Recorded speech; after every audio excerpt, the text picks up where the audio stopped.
जय महाराज जी की। दिव्य धाम भंडारे के कार्यक्रम पर हमें सत्संग प्रवचनों के संग संग अनेकानेक भजनों का भी रसपान करने का अवसर मिलता है।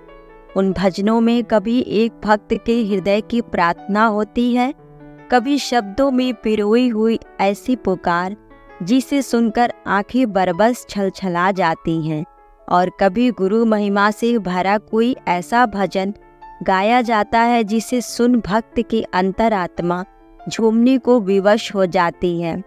ऐसे ही एक बार भंडारे के कार्यक्रम का अंतिम भजन चल रहा था और सारी संगत उसे सुन झूम रही थी।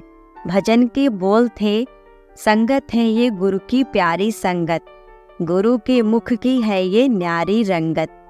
भजन के जैसे जैसे बोल थे वैसा ही दृश्य हम पंडाल के मध्य भी देख पा रहे थे। मंच पर अपने प्यारे आशु बाबा को साक्षी मानकर उनकी संगत उनके समक्ष मस्ती में नाच रहे थे।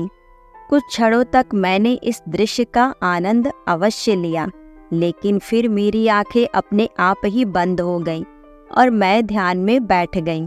कानों में अभी भी वही स्वर गूंज रहे थे, गुरु की प्यारी संगत।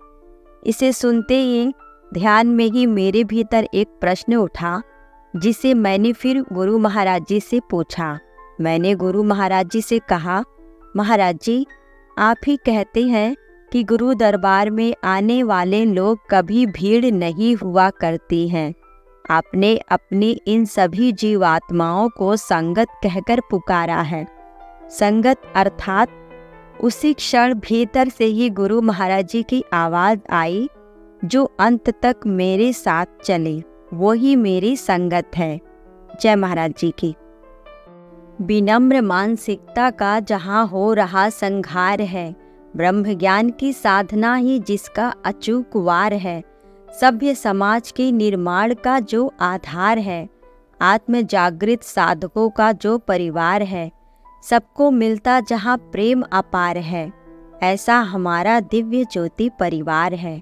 जय महाराज जी की।